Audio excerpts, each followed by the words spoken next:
Three, two, one. Welcome to the Lightforge podcast. This is Adwikda. This is Merps. Hope you guys have been doing well. Hope you guys have been having fun in the new patch. We got a lot to talk about this week. There's lots of new things, new metas, also some news, which is always good. So if you guys are listening to this on Sunday and you listen to our last podcast on Sunday, because we normally do podcasts on Sundays, we did a bonus podcast on Wednesday night. And it is available on our YouTube. It's available in podcast form. It's just, so if you're looking at the numbering and you're like, why did you jump one? We didn't jump one. There's one that you missed. It is the first time we added a additional Lightforge podcast. We normally just skip the one next week, but there's just so much to talk about that we just added an extra one. So the card review, or I guess preview, for Dark Moon Races was on Wednesday. That's when we talked about all the cards. And do you have anything in Dark Moon Races of any of the new cards that you think like maybe we undercovered or you have new thoughts on since the meta like actually launched?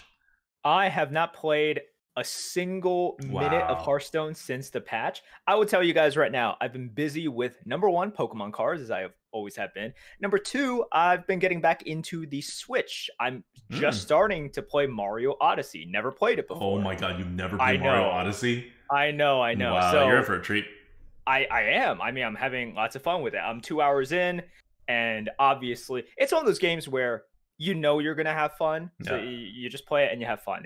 There's no question of it. It's gonna be a good time. See, so I've never played Sunshine before, and they did a remaster of Sunshine, so I am now like that's on my list as some time to go play. That and Majora's Mask was the Zelda game that I missed in my time, and I played like all the other Mario games, all the other not the like Wii U ones or whatever, but I don't really feel compelled to go back and play them. But yeah, I mean, definitely do that, and then go play Hades. Yeah, Hades is one of those things where I don't know if You will 1,000,000% love it. It's not high on the list right now. Like there's too many games that I want to play, and also whenever I want to play a game that is on the list, lots of times Hades, that category is not something I want to play at that time. What I've been getting into, I feel you on that, but Hades is not the category you think Hades is. That's what's so great about Hades. It's not like a roguelike or like Diablo 2. Like, it's so much of everything. It's just, when you get a good game, you're like, what category is Mario Odyssey in? It's not in a category. It's not really a platformer. Like, it's just a good game.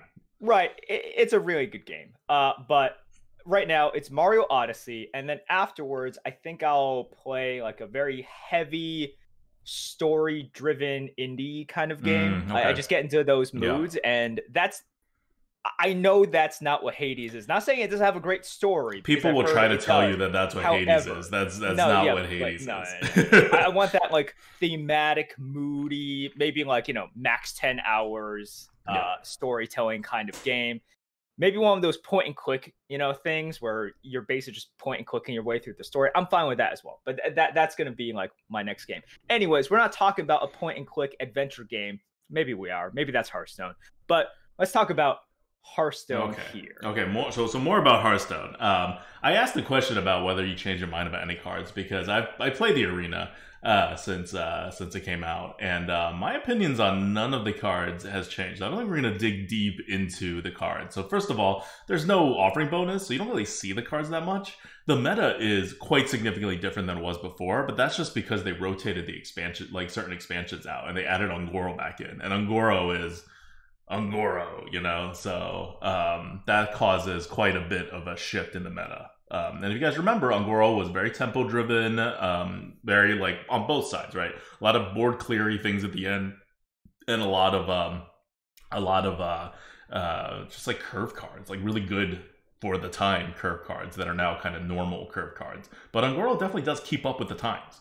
That was the expansion that kind of set the new standard for Hearthstone for a while, before Hearthstone started trying to go back to a more sane year, and then now, then Year of the Dragon happened, and now we're continuing on that, and we're just kind of off this path. But anyway, point being, Arena's very different now, we'll talk about that, but we probably won't go into specific new cards, because the new cards are not really shaping the meta. You rarely see them. And I don't know. Well, I don't know what they're going to do about that. But we do have an announcement before we get to all that. And it is very sad news. A lot of people have been asking why the Lightforge tier list has not been updated. And we've been saying because Blizzard told us that what the cards were 24 hours before they're going to release them. So, you know, we obviously couldn't algorithm them. But we are no longer going to be updating the Lightforge tier list. That is why the Lightforge tier list does not have the Ungoro cards right now, and that is why there just won't be new numbers. We were going to wait until the end of this Hearthstone year before we made the announcement and did that, but Blizzard kind of forced our hand by releasing this expansion so quickly. So it feels bad going back and algorithming all of this when we're already late and, you know, all that stuff. So we're just ending things early right now. We super appreciate all of your support over the last like 5 years we've been doing this tier list. We are ending the algorithm part of it just because it's so much work. The game keeps getting more complicated. We have to tweak the algorithm. It's like it takes hundreds of hours in a good expansion set, and in a difficult expansion set, it takes like thousands of man hours. And we just don't have the capacity to keep doing that.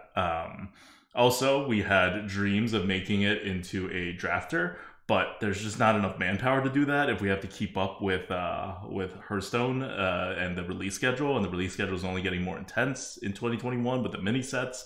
So we are ending the Lightforge tier list project once and for all. It will most likely not be revived.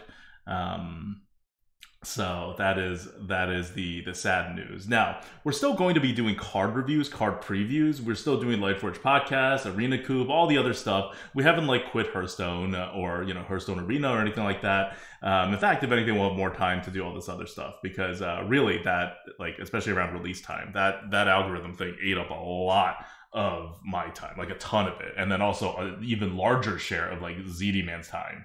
And I'm sure you guys know, if you know how like the advertising system works, we were definitely not making any money on that. Like we were losing money or we were barely breaking even depending on the month. So it's definitely not financially viable, even if our labor is worth $0 because I like doing it anyway. But yeah. So going forward, maybe we'll tweak our rating system, but our card ratings are going to look more like what you got in the last Lightforge podcast.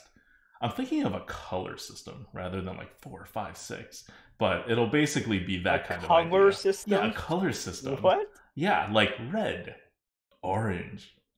Yeah, but people indigo. Don't know what that means. Like they have to exactly know our scale. At least with numbers, you put a higher number, they know that, oh, you think this card is better than that card because of numbers. Or maybe the lower number is better. You don't know. Number scales are kind of fuzzy too. It's like that's a magenta if I've ever seen it. Yeah. It's like, ooh, I don't know. No, that's an indigo. That's an indigo. And you're like, I mean, magentas and indigos, you know, sometimes maybe it's a strong magenta and a weak indigo. I mean, here's the thing. They have to know like the tiering system for the scale in order to understand. It's too. Why would you think that would? I don't know, because I was doing the Hades tier list and the colors stood out to me way more than the numbers. Because I have a number system, like I have our normal value system because I'm using an adaptation of the algorithm for Hades. So I centered everything on what a rare Olympian boon in the very first chamber is worth. So I have a very exact value B. But as I'm putting the tier list together for like display purposes, I keep going back to colors because that seemed like it was being more. It was just a more helpful way to like present to people like how good things are. So I don't know, like that helped me. I presented like the number ranges too, but most of the times I'm talking about like the actual tier, right? Like this is orange tier, which is better than yellow tier, right? And red tier is even better than orange tier. And you don't have to know the exact colors. You use the rainbow, right? The lower it is on the rainbow, the worse the card is, and the higher on the rainbow, the better it is. Everyone knows rainbows. No, not everyone knows rainbows. Well, people should know rainbows, okay? We are a pro rainbow. And I don't think they would consider the fact that like their immediate thought when they see colors like, oh yeah, Roy G. Biv. Right. Now let's rank these by ascending colors on the Roy G. Biv scale. No one thinks like, no, just do numbers, dude. We're doing numbers. Well, all right, we'll see. I'll try to work on you over the course of the next 2 months before we get another set that we have to read. No, there's no working on me. This is a no-go. It's numbers. All right. Okay. So anyway, the point is, no more tier list. The website is like, if you look at it right now, it's still functional. It's just showing you not updated stuff, and we'll update it with a message at some point. And then we'll keep it up with a redirect or something for a couple more months through the next expansion, so people don't get too confused. But the Lightforge tier list part of the project is officially coming to an end. So that's the sad news. Let's talk now about Dark Moon races in the new meta in the arena. I know you know nothing about it, but why don't you look at do you have the HS replay thing open? Yeah, so right now, I don't think, to many people's surprise, if you have been playing Arena, or even if you just made an educated guess, Paladins are number 1 in the Arena right now with a 53.2% win rate. Hunter, the class that we're playing today, is at the very bottom with a 45% win rate. There's definitely some parity here. It's not the worst meta we've ever seen, but it's definitely got some differences. And if you're wondering why Paladin is number 1, well, Ungoro, if you play during the Ungoro meta, this is about 3-4 years ago at this point, they had a lot of good cards. So what do they have returning? They have Spike Ridge Steed. They have Vine Cleaver. There are a couple of neutral cards that are really good for Paladin as well. Out of My Jungle, the 3-mana 1/4 that discovers another taunt. That's really good. Although you don't get the class bonus anymore. So Stonehill Defender isn't always discovering Tyrians and Sunkeeper Terrams, which is also back right now. That's good. They have the tempo. They have the snowball start because something like Firefly is in the meta, and we know just how good Firefly was generally, but even better for Paladin, which is trying to get onto the board. It fills in their curve.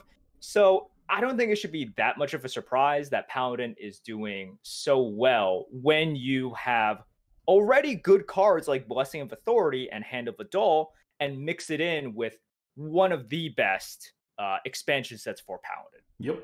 And similarly, Warrior, which was dominating the meta, has fallen all the way down, because if you remember Warriors back then were not very good. So not a huge surprise. I will say about Hunter though, I played a Hunter run on Friday, and I went as Merps Hunter as I could possibly do. No bucket system, of course, but the tempo is there, the face pressure is there. A lot of people have not adjusted to this new meta and how fast it can get. I think overall the meta is just faster than it was before, but also aggro works now, like actual aggro. It's a little hard to draft, but even if you sacrifice all the value, and we sacrificed a lot of value in that draft, it still was able to close out games. We had a bad deck. Of course, all aggro decks you draft will be bad now because there's no more buckets. So we had an aggro deck, I guess we'll say a successful aggro deck with low quality cards. Much the way Merps preaches to draft it. But back then there was buckets, so you had like a less crappy version of it. But still, we got like 9 wins. And then I did the same thing with Druid. And if it were not for a misplay that I did, that was like literally like we would have won, but then I misplayed and we lost. I think we would have gotten 9 wins too. So I think aggro right now is very strong, and people are not like going for it as much as they probably should, because Ungoro has that early game, and all you need are finishers. So with Druid, you have a lot of buff all cards in the meta right now. And with Hunter, you still have your hero power. You always have your hero power. Like Hunter's at the very bottom right now on the win rate ones. Like Hunter's 45%, Warrior's 45.5%, and the next is Warlock at 48%. And at 48, you're in a pretty healthy place. but I don't think warriors and hunters are that bad.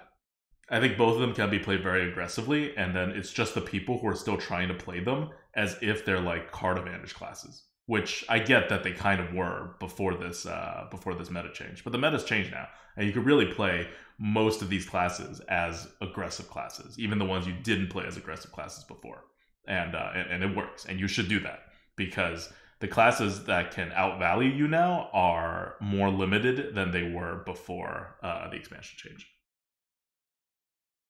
Yeah. So here is how the meta exactly shakes out. You have paladins at number one. You have shamans, not exactly close number two, but a number two. And then you have it's really shaman, rogues, and priests as Mm-hmm. tied for number two. Their win rates are so close together. And then you have this glut of four more classes that are about the same: druid, mage, demon hunter, warlock. And then on a tier of its own, you have warriors and hunters. So it's really not 10. It's not a smooth curve. It is paladins, and then the second tier of shaman, rogue, priest, third tier of druid, mage, demon hunter, warlock, and then warrior and hunter. So that's how the meta is right now. I haven't played really, and I haven't watched the extensive number of arena streamers that are out there. So I don't have a great feel for the meta. I will say, though, it's not too surprising to see that aggro, at least for now, could potentially work. At the start of every single meta, people are still trying to figure stuff out. People also like to draft either more fun or they're just drafting suboptimally. So, and both of those favor aggressive decks. So there's whenever a meta shifts, that's usually the best opportunity during that meta to go aggro. And so I'm not too surprised by seeing that there, but I'm certain a lot of people are unhappy with paladins being number one. People historically tend to not like paladins at number one because it's just frustrating to deal with all of their buffs. Spikered Steed is even more annoying because of the Death Rattle buffs. But see, that's the thing, right? Yeah. Paladins are number one. What do paladins need? An early board. But remember, this is the older style paladin in terms of the power. There's not a lot of paladin tools in this meta to get you an early board. All the latest good paladin cards from this year are paladin cards that support you either if you already have a board or they're cards that help you take back the board, actually, to bolster paladin. I'm thinking of Libram of Justice, right? To bolster the paladin's mid to late game ability to stay in the game if they don't get off to a good start. The cards that really make the paladins get off to a good start, they are not as plentiful in this meta as they were back in the Ungoro meta. And instead, a lot of other classes have the tools that'll get you that early a good start. And then as a paladin player, you're kind of on your back foot, right? We've all been paladin players who don't have the board by turn 5. You're kind of not going to get it done, right? You can't even play Steed on 6. You can Steed on maybe 7, probably 8, and get a little bit of value. But it feels bad as a paladin player to not have the board through the entire early and mid game. And if you're an aggro-ish kind of class or just a tempo class, you don't have to be face aggro, you can make sure the paladin doesn't do that. And that is your biggest competition right now, right? Paladins are number one. They're an easy class to play. People are gravitating towards it because Ungoro paladin cards are quote-unquote fun and just nostalgic, I guess. So it's definitely, I think, tempo aggro is where things are at right now. I think that's fair. I don't know when we're going to see or if we're going to see micro adjust, but I think at the very least, this is fine for now. I know people complain about paladins. I think this is very bearable. It's new as well, so people who like Arena have stuff that they can test out. They can figure out the meta. They can help shape the meta for one of you dozens of Arena players out there. That's pretty much it. That's all I've got. Also, you're talking about the dozens of Arena players out there. These dozens of people all seem to be playing at the same time when I'm playing now. The matchmaking time has significantly dropped. I don't know if it's because they actually changed their matchmaking algorithm to like be wider and get faster matches, but we're used to seeing like matchmaking times easily go into 30 seconds, 1 minute, and nowadays it's like until you get like pretty high up, like 8-1 or something, you're seeing the matchmaker hit within like 10 seconds, oftentimes within like 2-3 seconds. It feels more like the old days than it felt like last week. So I don't know if a lot of people are somehow checking out the arena with Dark Moon Races. So here's the other thing. I don't know who Dark Moon Races is for. This launched with like almost no fanfare, got dropped on us with 2 days notice. And like, I don't know, I guess, is it shaking up Constructed and everyone's talking about it? Is that what's happening? Like, is it for, like, I just don't know who this is for. But I do see the spike in arena players, or at least the lowering in queue times. So that was very interesting to me. I expected this expansion, the way they released it, to have like zero impact in terms of people's interests. But maybe it did something. I don't know. You're talking about a segment of players that is rapidly dwindling as well. Constructed is not doing as well as it was doing historically. We've seen the decline for a long time. This is actually something that was touched upon this week as well. Really, when Hearthstone announced its esports schedule for this upcoming year, it was revealed that they had no Battlegrounds events in store. Also, no arena events. Crazy. Oh, wow. Definitely no Battlegrounds events. They're having as much arena events as they have in the entire history of Hearthstone, all in 1 year. Yeah, exactly. So people are surprised about this because Battlegrounds is the mode for Hearthstone now. If you go by Twitch views, I don't have any other metrics. I don't have the Blizzard numbers of who is playing how much standard and where, but they have this set schedule for the Masters Tour in Constructed. And no one's really watching it on YouTube because, it's on YouTube, first of all. And also, if you look on Twitch, a lot of Battleground streamers have tweeted about this week. If you look at the viewership numbers between Standard and Battlegrounds, sometimes you can't even find a top Constructed streamer in like the top 10, 15 streams or so. I was doing this experiment when we were talking about duels in December, and Arena had, at least at the times that I randomly checked this, Arena was doing on par with Constructed on Twitch in terms of like total number of viewers. And if you did do something like anybody who has at least like 30 viewers, right? Arena actually wins out over Constructed. Like you need one of the big Constructed streamers to be on in order for Constructed to have somewhat of a presence. Yeah, so exactly. You need Taish. Yeah, you need someone like that. I know Dexter still plays, so you need one of those people who can really push it forward. Otherwise, everyone's playing BGs, and otherwise, Arena is more popular BGs on Twitch than Constructed. Like if you take out the top streamers that still play Constructed, that play every that in their stream time blocks, when they're not on, Arena will dominate Constructed. Which is very sad because Arena has like a small bump in terms of its streaming. It's not like this a huge is what bump. Pushes people to question, why would you keep on going with these extensive Masters Tour tournaments and pay zero attention to Battlegrounds, which is what people want. This is about what people pay attention to and what people want and what they are interested in playing. Once again, I don't have Blizzard's internal numbers. Maybe it's an anomaly where everyone on Twitch watches Battlegrounds, but there's actually vastly more people playing Constructed. I doubt that's the case. So this just angered a lot of BG streamers as well, because it's sort of just like, hey, like, what are you doing here? You just seem to be mixing up and not properly identifying what the people want here. And it has a lot of ramifications as well, right? It's like you're holding back the growing BG community by having none of these sort of Masters events. I mean, BG's getting a part of the arena treatment. This is like the Blizzard team hasn't changed that much. Like, it's still a bunch of Constructed players who joined Blizzard for Hearthstone for Constructed.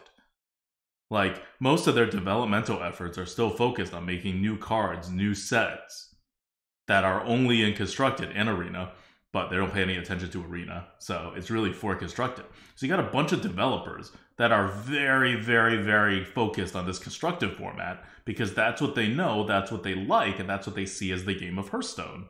And then, honestly, I could see it if, like, a whole bunch of casual players never touch Battlegrounds, right?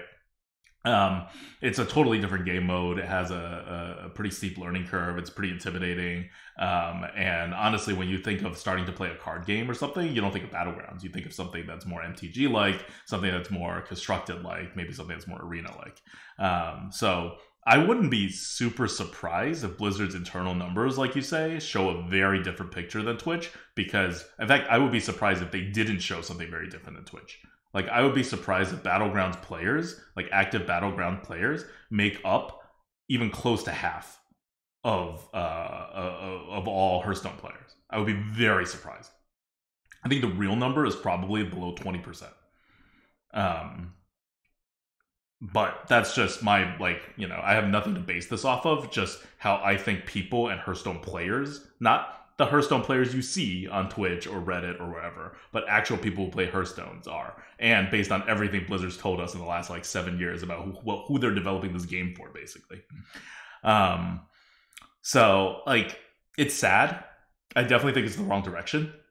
But it's also not a surprise to me. No, it's that definitely they're not a surprise. doing this. And I hope It's that also they do curious. this next year, right? Like, it's 2021, this isn't Sure. happening. Like, hey, like, I mean, you had a whole year to plan this out, right? We all understood when 2020 didn't have anything for Battlegrounds because it was new, even though it was really popular. You don't know if it's a flash in the pan, right? It takes a while to set up all the structure up.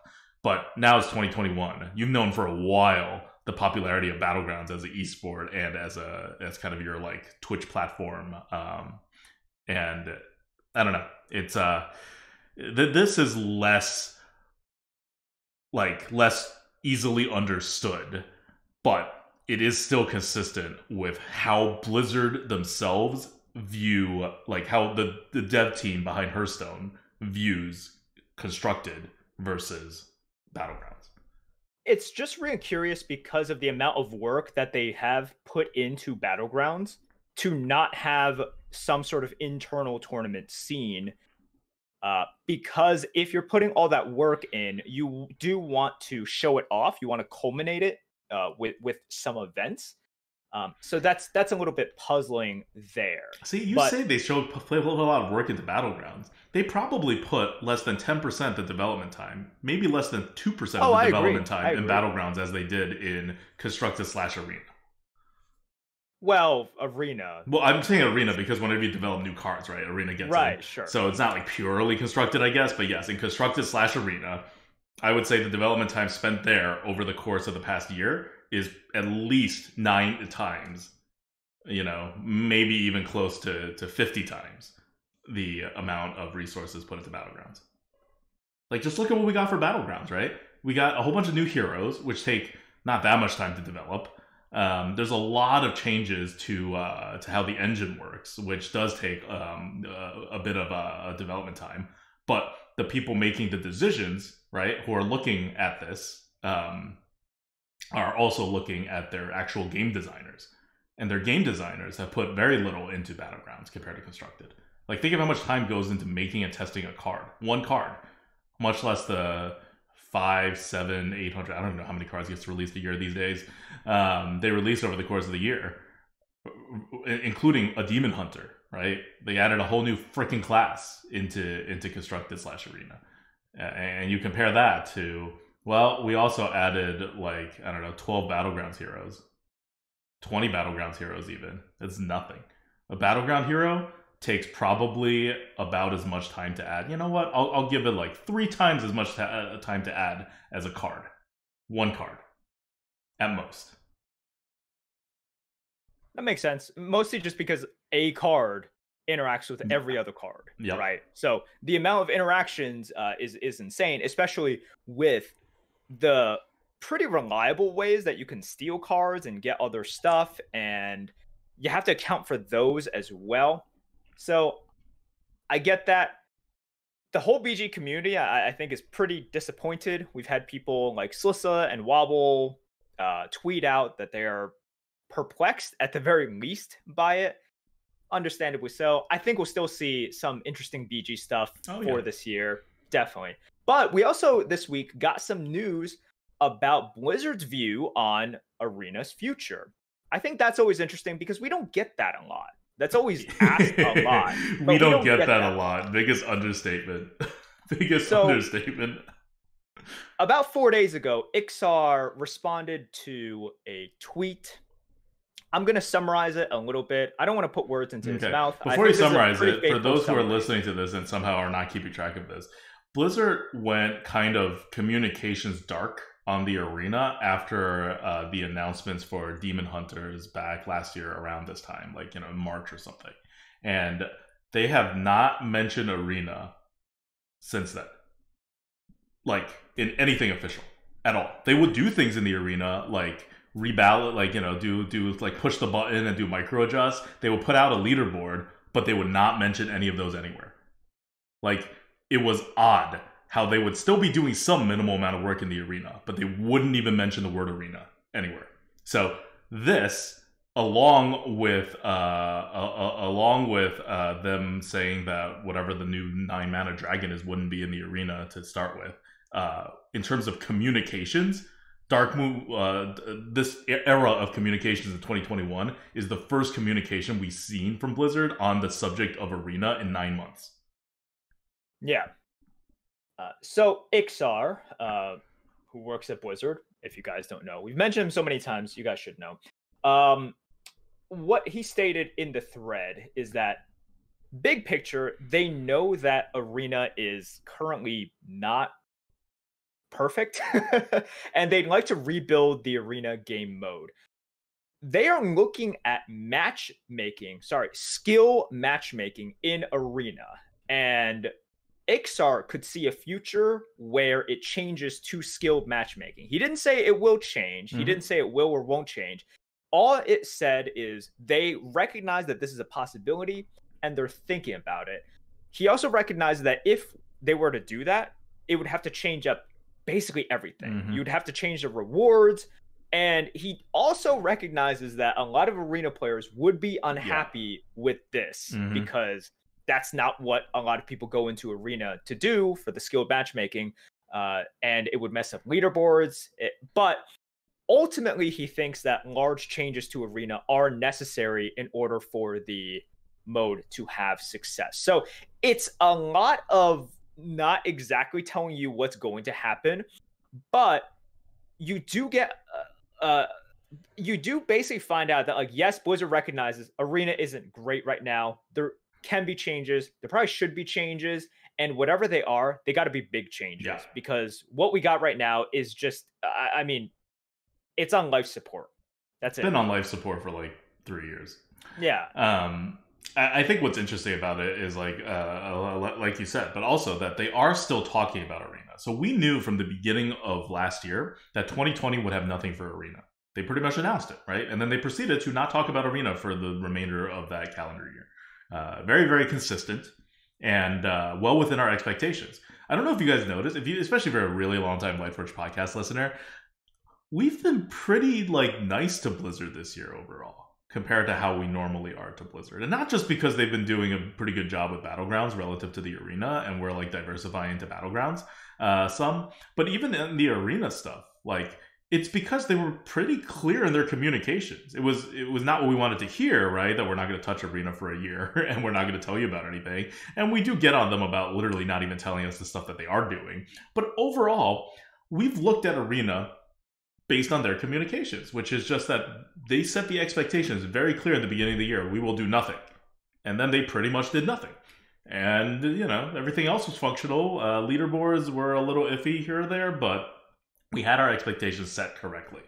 And this breaking of the ice here, I think, means that towards the end of the year, when they have the meeting to plan what they're going to do the next year, they were talking about Arena. It was a subject that came up. They're still looking at the Arena. They still don't have good ideas about what to do with the Arena, right? Like, I'm sure all the developers were told at some meeting that's like, okay, in 2020, we're not going to talk about the arena. We're not going to do anything about the arena. We're just going to put it on the back burner because we have other stuff to worry about. Like, we're launching duels, Battlegrounds needs to do whatever, right? All this stuff. But like, think about what we're going to do with this game mode, right? Like in the back of your mind or like something, because we're going to come back to it at the end of the year, right? Like, even if we end up killing the game mode or doing nothing to it, like, we welcome any bright ideas, right? You guys are game designers. This is what you do, right? When a game mode is on life support, no one likes that. There's a solution. There's got to be a solution somewhere. And they had that meeting.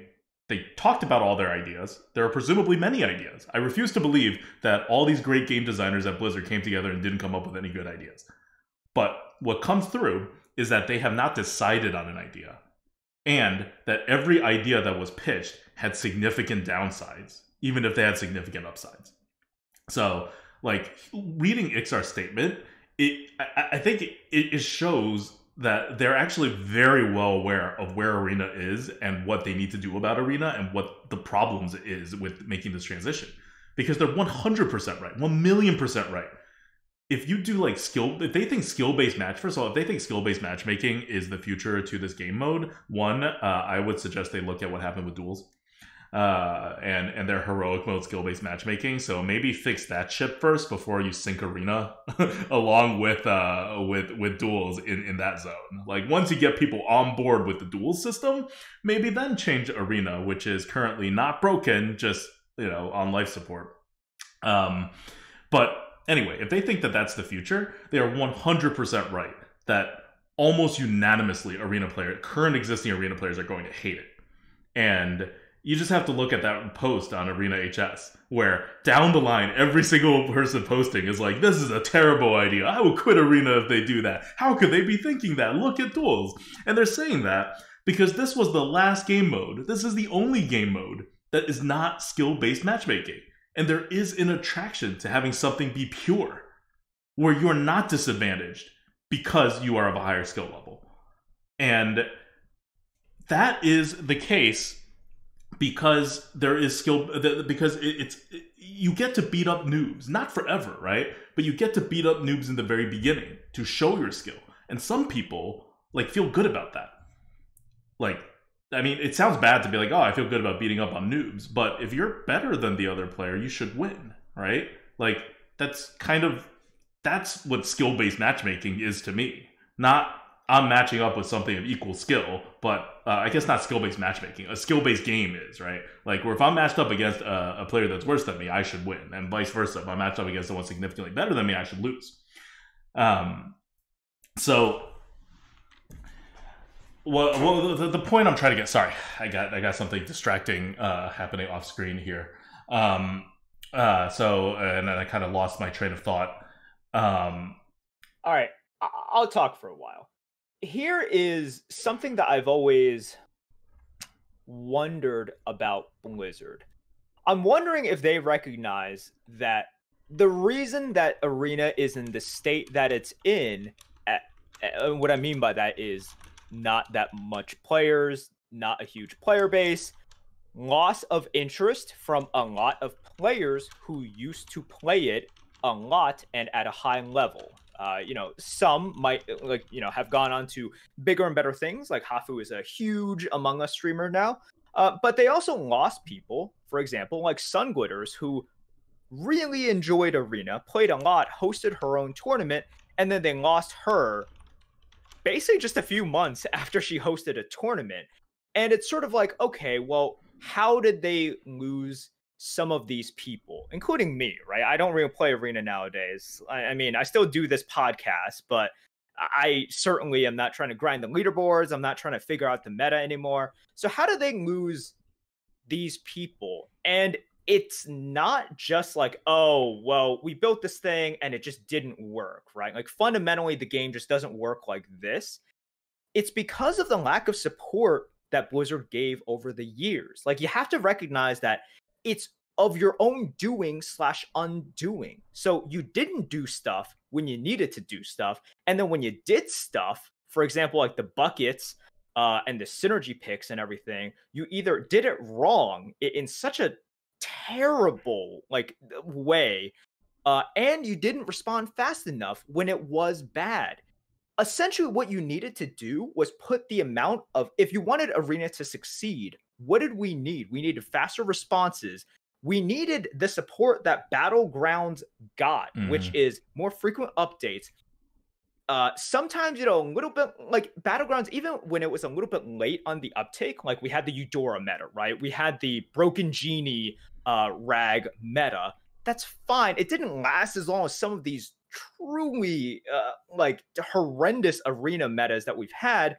We needed arenas to have private lobbies, like tournaments that you can set up so people can face each other. You still can't see like drafts for other people. So the reason that arena is dying and is on life support right now, I hope that internally they see it as like, well, it's not that there was anything inherently wrong with the mode. It's that they neglected it for so long. Of course, Crip is going to abandon it. Of course, other people who were once passionate about it are going to abandon it if you're not doing stuff about it. And Crip is someone who was even like kind of okay with the synergy picks. He was like kind of okay with a lot of these things that us, because we want to think about it on a deeper level, we're not okay with it. Crip is sort of, he's just a chill guy, but they even lost him from the arena.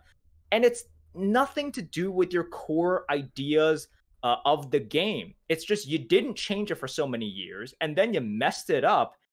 And when I see something like this happening, they're like, oh, we need to redo the entire thing. I don't know what is going on internally, because it's like if you had just given it the kind of, like occasional support and increased the functions, pushed it internally, you could have had a lot of people interested back when you had Crip, Hafu, Trump playing it. But they're coming at it from where they are today, right? They're not coming at the issue. They're not trying to solve the issue of 6 years ago. They're trying to solve the issue of 2021, right? Like that's where their starting point for. That's the context of Ixar's comment, and that's the context of... No. I get the context. And now, do I agree that dramatic changes have to happen? Yes, I totally do. But there is a difference in like your treatment of it depends on your diagnosis, right? And I'm afraid that they're not exactly diagnosing the problem correctly, because when you make wholesale changes, I think you need to identify what worked and what didn't work. And I'm afraid that they're misidentifying things that they think they need to change because they're like, well, this just doesn't work. Players won't appreciate this. And it's like, no. They'll appreciate this aspect that you want to change. It's basically just because you guys neglected it for so long.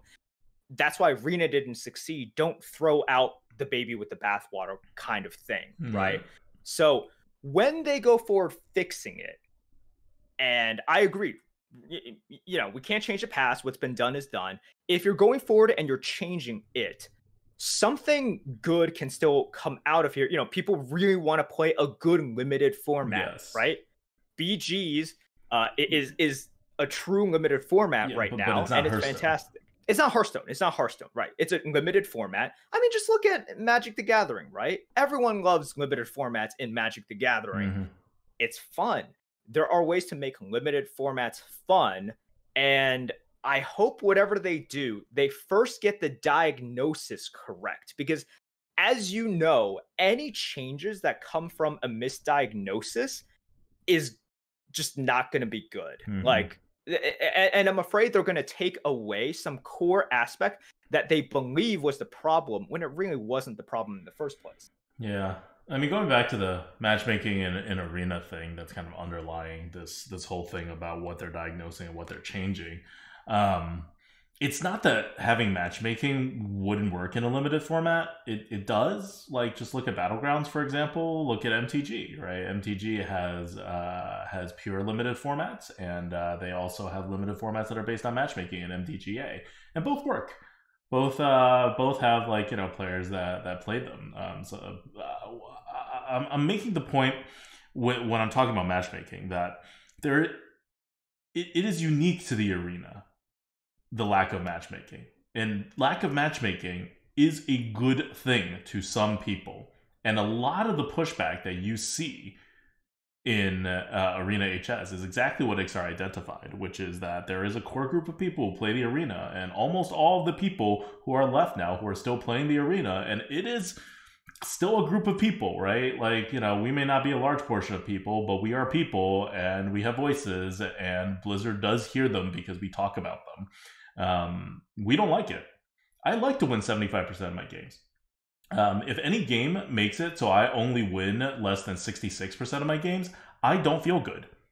And one of the things I do is I try to improve, but if I see that the game mode makes it so I can never win more than like 50% of my games, for example, I will like that less than a game mode that will let me win 75% of my games. I'm not saying I won't play it. I played Overwatch for like 2 years.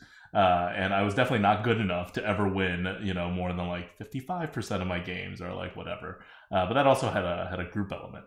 And I think there's a lot of people out there like me who just like, people like winning over losing, especially people who care about their skill and things like that. And then some people don't, and they're totally okay with, they want to be matched up. They care more about the matchup with a good player than they do with like having a decent win rate. Like, I care about improving my skills too, but I still like the feeling of winning, right? I'm not playing to not win. I'm playing to win. I'm not always playing just to improve my game. I'm playing to win and also improve my game. So I'm saying if you change matchmaking right now, XR recognizes that you're going to lose a lot of these types of people, and I definitely fall within this category. I'm not saying I'll quit Arena if they change it, but it's definitely going to be less enjoyable for me. On the other hand, if you do have matchmaking, presumably one of the problems with Arena is that players like me, players like the people who are talking on Arena HS, are making the game less fun for other players, right? Because every time there's a win, someone loses. That means most of the rest of the people are winning only 45% of the games when they could have been winning 50%, right? I assume there's a whole body of people who are feeding us the wins in the early part of the Arena run. And they identify that as a problem because people, presumably they did a poll, and they're like, people feel bad going 1-3 or 0-3 in the Arena. And then they're like, well, what's the problem with people going 1-3 and 0-3 Arena? Oh, it's because the hardcore players are stealing all their wins. One, there would be less percentage of hardcore players if your game mode was actually good and you supported it, right? Like, part of the problem with Arena is that only the hardcore people are left. And two, we're not stealing that much more wins. I don't know if they did the math on it rather than just thought about it, in abstract, but even that today, the amount of players who are getting 0 wins or 1 wins, they were not going to get, like, we're stealing less than 1 win from them. If you look at all players who are infinite or even soft infinite, compared to the average run that goes 0-3 or 1-3. But I don't know. I'm just saying that you're creating a fundamentally different game if you're doing skill-based matchmaking, and at least in Hearthstone, skill-based matchmaking has not worked outside of Hearthstone. And outside of Battlegrounds. And Battlegrounds, it's not really about winning. Like, you get points for coming in 4th, or 5th, or even 7th. Like, because coming in 8th will lose you more points. So you effectively are, like, getting points for coming in 7th. You're, like, paying points to enter the game, and you're recovering some of the points. So you're still getting points for finishing 7th instead of 8th. So in a game mode like that, matchmaking is less penalizing to skill. And you do want a lobby of like all good players because it fundamentally changes the shape of so many things that happens there, right? Rather than a necessarily like a one-on-one game. In a one-on-one game, you don't want no matchmaking because then it's boring for the good player too. Like, no one wants to play a game where they win 95% of the time. I assume. I don't know. Maybe some people do. But I certainly don't. When I say I want to win 75% of my game, I mean like, if I'm winning 85% of my games, I'm not having fun again. Like, I have that 65 to 85% win zone. That's where I want to be. But Arena is great with it. That's what I like about the elegance of the Arena and generally like most limited formats from the MTG tradition. It's the pureness of it. It's because you don't get to keep winning. You just keep getting matched up with better players and better decks until at some point you lose. Right? Like, it's very natural when you lose. I'm not winning 90% of my games. No one's winning 90% of their games. Not because they're necessarily not good enough, but because the random elements in the deck drafting kind of already does what matchmaking does. Like, half of the role of matchmaking is already accomplished in a very elegant way. I don't know. I just really like the pure system rather than a matchmaking system for something like Arena that has a natural like thumb on the scale against you, right? Against good players. Yeah. I got nothing more to say. I mean, I basically just agree with that. It's one of those things, and also, there's a lot of people who would like to win 95% of their games. By the way, those are the people who like actually use hacks, right? Those are not my people. No, those are people who definitely want to win 95% of their games. It's higher than what you expect it to be. Uh, I agree. I wouldn't want to win 95% of games either, because it just means either the game is not complicated enough, or the matchmaking system is bad, or something went wrong, right? Like something happened, or you're just facing dreads all the time. That's fine. That's also okay. But whenever there's this happening, once again, it goes back to what I was saying before. I hope that they don't look at this kind of non-skilled matchmaking, you know, just sort of like record matchmaking, and say, oh, maybe this was the reason. Yeah. That's really it. Like this is, it's only a small aspect. I didn't just want to say, oh, hopefully they don't just toss this out. There's a lot of things good in the Arena I hope they keep whenever they do this big change up that, yes, is necessary. But man, this is not it. Like, and this wasn't the reason why people didn't like it. And I hope they diagnose it. I'm just nervous because Ixar talks about it. And if you're just talking about it, I get it. It's fine. We can throw around a lot of ideas. But this was kind of the only idea that you tossed around. And it's something where... It's not even just the only idea to toss around. He's like, this is the only path forward for Arena, right? Like, that's all they came up with when it comes to a path forward. Everything involved this. You could do a lot of other things with Arena, but Arena's not going to be really fixed until you have skill-based matchmaking. Well, okay. Look at duels. You literally have an example of a failed skill-based matchmaking system on your hands. And there's nothing wrong with the matchmaking. People just don't want to engage in it. So I'm sure Ixar, if he's listening to this, or if word gets to him about this, is going to say something along the lines of, well, the reward structure and the payment system is a problem in duels. And it is. But again, misdiagnosing the problem, the skill-based matchmaking is still just a big part of the problem. People don't want that. They may want the results of it, but not the results of that is not enough of a push for the vast majority of your player base. In that extra slice of win percentage they get is not like it's only significant in a game like Hearthstone Arena right now because of the player base. And again, the player base happened to become this way because of Blizzard. So I do agree that they need to do something with the Arena that's like a relaunch, right? Like a rebranding and like whatever to get more people to play in it. But taking out skill-based matchmaking is not going to help in any significant way. Like, I'm going to stress that. It's not going to help in any significant way. It may not hurt in a significant way if you're just looking at the vast majority of Arena players rather than, like, the top.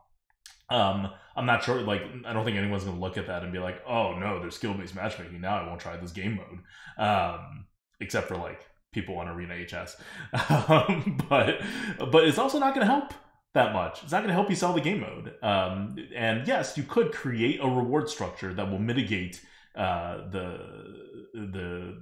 impact of the fact that you need to take something away from people in order to make rewards, or the rewards have to be somewhat in a different way or whatever, right? You can always restructure that stuff, but that is solving a problem that you're creating, and you're creating the problem for very little gain is kind of my point. So yeah, like if you do if Blizzard does a relaunch with skill-based matchmaking in Arena, it could be wildly successful. I'm not saying it won't be. But if they did the same thing without skill-based matchmaking, it would be pretty much equally as successful. Like, I guarantee it. Yeah. Once again, you got to diagnose the problem correctly. And I'm hoping that they got smart people over there, but these are people that have made questionable Arena decisions before. And I'm hoping they have the clarity to see what went wrong. So when you're cutting out giant chunks of what made Arena, you got to cut out the actual, kind of bad, cancerous regions. Don't take out what's Well, still no good. one likes All to right, look at themselves and say, I'm the cancerous region. that's true. Right. I mean, I guess they could look at themselves and say, like, the people who held my position in the past were the cancerous region, but still, no company likes to do that, right? Unless they're like, it's not good. It's not good culture, unless you're in a super hardcore place. I've definitely worked in places where that was the culture, and it was very beneficial in many ways. But it creates like a weird, not even negative, but just like a weird, very technocratic kind of like atmosphere that I feel like is not a good atmosphere to work in for a game designer. But that's sometimes the answer, right? Like sometimes that's just the truth. Like, and I'm sure Blizzard knows they messed up. They're just not going to cop necessarily to the degree to which their predecessors messed this up. Definitely. All right, let's talk about Battlegrounds for a quick second here. Once again, guys, I'm not gonna tell you about how to beat the meta. First of all, it's not like the meta has significantly. Yeah, I was about to say, there's no way the meta changed that much. No, it definitely hasn't significantly changed. The two heroes that were released, they are not doing fantastic. I'm just gonna tell you that right now.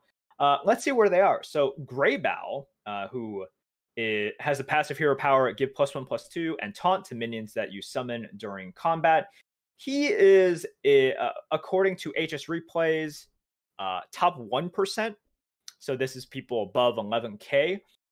Greybow is tier 4, so he is around Nozdormu. He's around Tess or Barov, around there, with Ysera as well. So these are heroes that you're not happy to get, but you're like, okay, they got some potential here. We can do some stuff with it. That's where Greybow is, and Tacatus, however you want to say it. And his passive hero power is every 4 turns, discover a Dark Moon prize. He's about as good as Yasharaj and Patches. So they're not too far apart, but Tacatus is definitely a step below Greybow. And these just aren't great heroes. Once again, because what you're seeing is the best heroes, like Elise, have great econ. Akazam Zarak, number 2, what he's got is just really good tempo in the early game with competitive spirit and also the all-important ice block. You have your, Omus. Cthulhu is up there just for pure tempo to live, right? Cthulhu is the new Daryl. He never, ever gets number 1. But he can get you into the top 4, and sometimes that's good enough. But that's where you see these heroes like Omu and then Rafam, Millhouse, Maiev, like as the actual good heroes. And the 2 new heroes introduced are just nowhere near as good as the actual heroes that can get you the win. And also, as you get higher and higher MMR, you need to win. You do need those heroes that have some potential of actually winning the lobby. So, for example, Greybow is basically the same as Ysera, but I would pick Ysera 100% of the time the higher MMR you are, because if you play Ysera correctly, your chances of getting number 1 are significantly higher, and you can play Ysera in a way as to minimize your downside as well. So just looking at HS replay stats for 11k players, Ysera gets first place 13.5% of the time. Greybow gets first place not even 2% of the time. And this becomes more and more important as you go from 11k to 12k to 13k, etc., etc. Not much has changed there. Floating Watcher going away definitely hurt demons a little bit. Demons have a different flavor now. What they do is they grow with they still have the Wrath Weaver, but they grow with like the Imp Mamas and the big Fernals, those things that grow whenever you summon a demon. Soul Juggler is a more common staple in demon comps as well. Demons still suck, let's face it. They're not great. Although demons have shifted away from this like Weaver floating watcher into a weaver kind of like token. You also have some jugglers. You can put a taunt comp in there as well because demons are more taunt heavy. So you got that, and that it's nice and all. They're still not anywhere near a number one comp. Part of the reason why demons are just always going to be held back by this is because they don't have that end game tech that everyone else does, or everyone can reach to at the end. Menagerie obviously is so good with the Amalgadons, but even if you think about other, mono tribes, dragons, part of the reason, small part of the reason why they are good as well is because Amalgadon is a battle cry. Nadina can also give it Divine Shield as well. So reaching for that is a little bit easier. Murlocs, well, you can discover Amalgadons with Primal Fin Lookout, and then you can do a quick little half transition, not really transition, but work that in. And because it's just such a Amalgadon dominant endgame meta, demons suck at that. They have nothing that helps you get Amalgadons or capitalize on you having Amalgadons. They don't have Divine Shields. They just have size. And now they have this sort of death rattle-y taunt kind of thing. That doesn't really do much. Big Divine Shield poison is going to own you every single time. So it's fine. I'm okay with them changing the flavor of demons. But in terms of power level, yeah, sure. It's like a top 4 comp. You can kill some people maybe in the mid game, but you're just not going to win. And I'm curious to see what they do with it, because it is right now, as it has been for quite a while, just the worst comp. Like mechs are better, mechs have more potential. They have like more scam potential as well with like, Baron and let's say Sneeds. Beasts have a lot of power, whether or not you go like, some high roll mama bear beasts, or you go the Goldrin parrot comp. It's fine. Demons are okay where they are. They serve a purpose. Not everything has to win, but I would like to see them change demons a little bit more. I don't mind demons being a little bit more powerful because they have been held down for quite a long time. Yeah. I mean, you said before, like, demons will always be held back by that. I don't think you meant it that way, and I don't think it's true in that when they actually fix the meta at some point, so it's not entirely endgame focused, and tempo is a thing, which involves some kind of structural change so that tempo doesn't dominate, then you don't need to change... This is me assuming, right. Like the identity of it. Like structural change, well, everything. Right. Yeah. But like, Battlegrounds doesn't have to be and shouldn't be the way it is right now forever, right? Just like regular Hearthstone, you have metas that are more tempo heavy, metas that are more card generation heavy, and whatever. I assume that they're going to try to do something similar with Battlegrounds. In fact, right now, the biggest flaw of Battlegrounds is that there is no early game. There is no tempo game. You're in this pretty one-dimensional game for the end game. And that's not, like, that may be a very skill-based meta, but it's not a particularly healthy and diverse meta. So, like, I'm sure this stuff is all kind of in the works, in the pipeline, and one of the things when you're doing such a big change, like taking away Floating Watcher, is such a huge game changer for demons. And I like seeing that they're now kind of connecting a little bit, the two different ends of demons, which always seem pretty disconnected for no good reason, especially when Wrathweaver was a tier 1 pick. So the fact that they're connecting the two is a good sign, and I could easily see why they didn't want to make demons very powerful. Like, I think Blizzard knew demons are going to be not good right now when they made these changes, and they're okay with that. Yep. So that's it for Battlegrounds. They introduced some new toys. Nothing has really changed. If you were doing well before, you should still be doing well. The new heroes are certainly pickable. They're not like never picks, they're certainly pickable, but don't expect to be getting too many first places with them. And that's kind of it. Like, we'll be waiting for an actual update to BGs instead of this small kind of thing that shakes things up a little bit.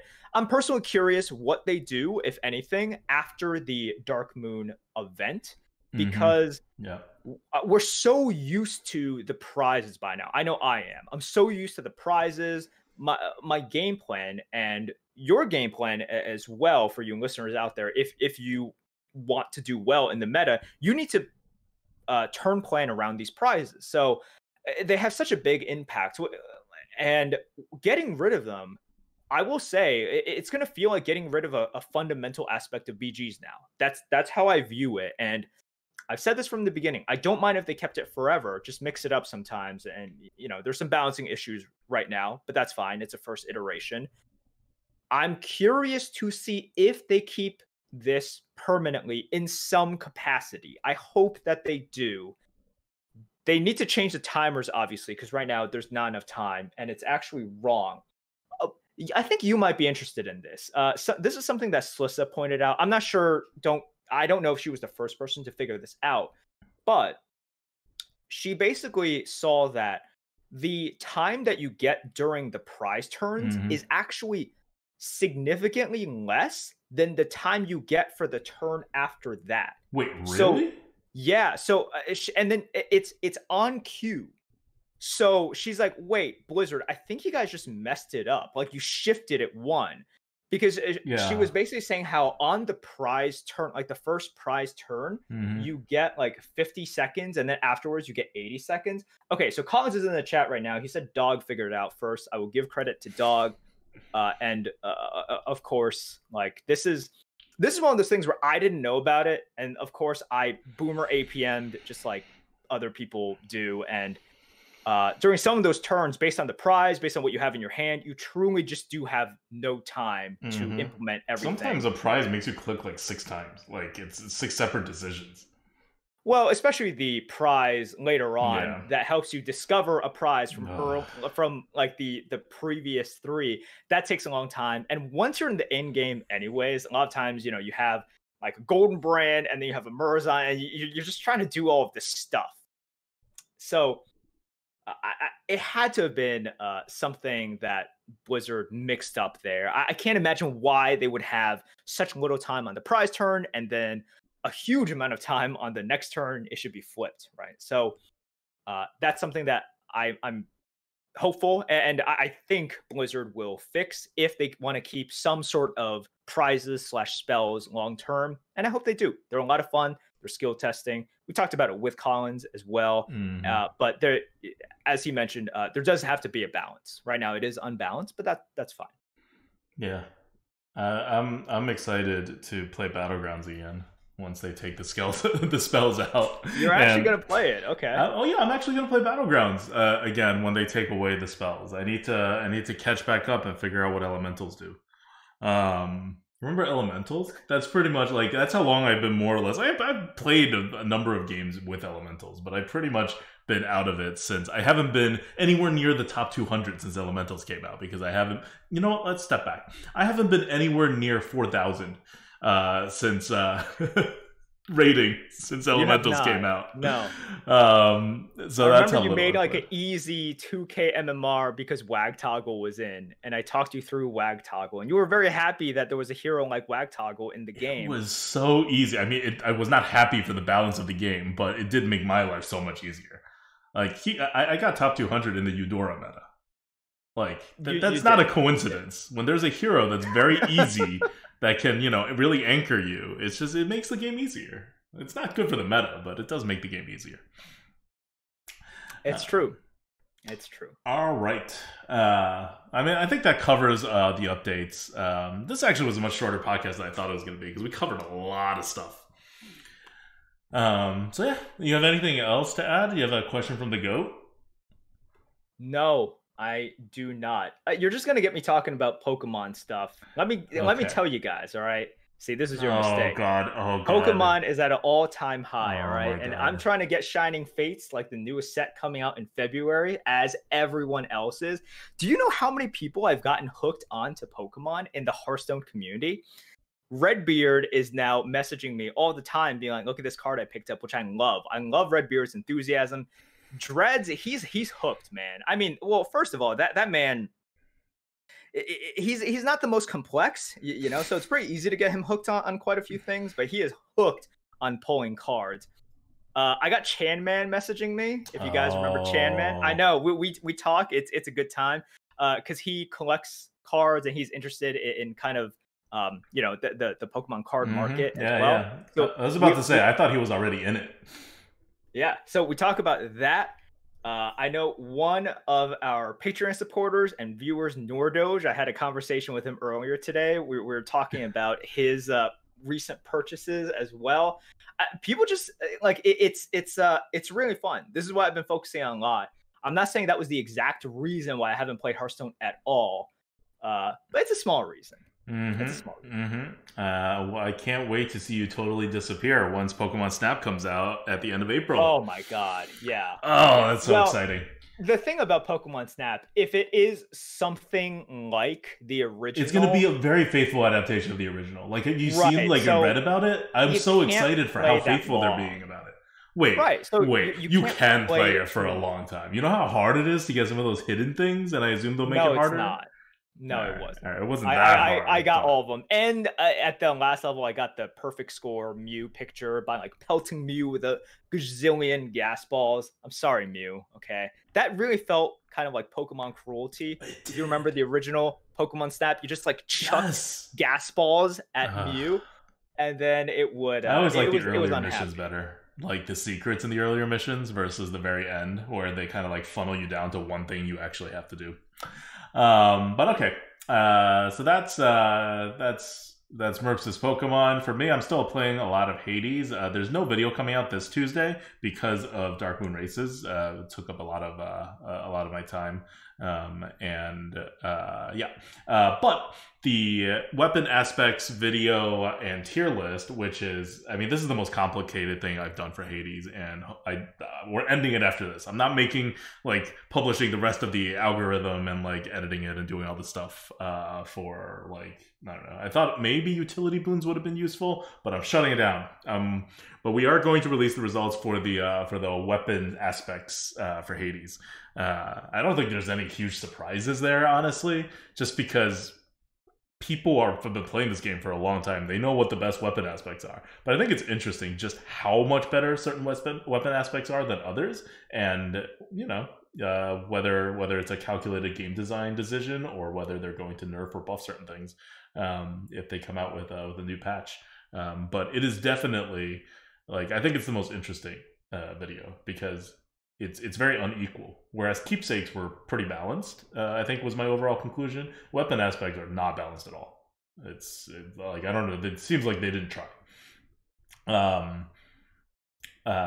Okay. So that's coming out not this week, but the next week. Once again, thank you all for our Patreons. Patreon.com/grinningsgoats. They keep the light on at the Lightforge, and we really huge shout out to all of our patrons. And we will be back next week with another Lightforge podcast. Remember, the tier list is gone, but the rest of the content will keep rolling on, including renewed life for the Arena Coup, now that we have an anti-snipe system that I've finally gotten around to committing to.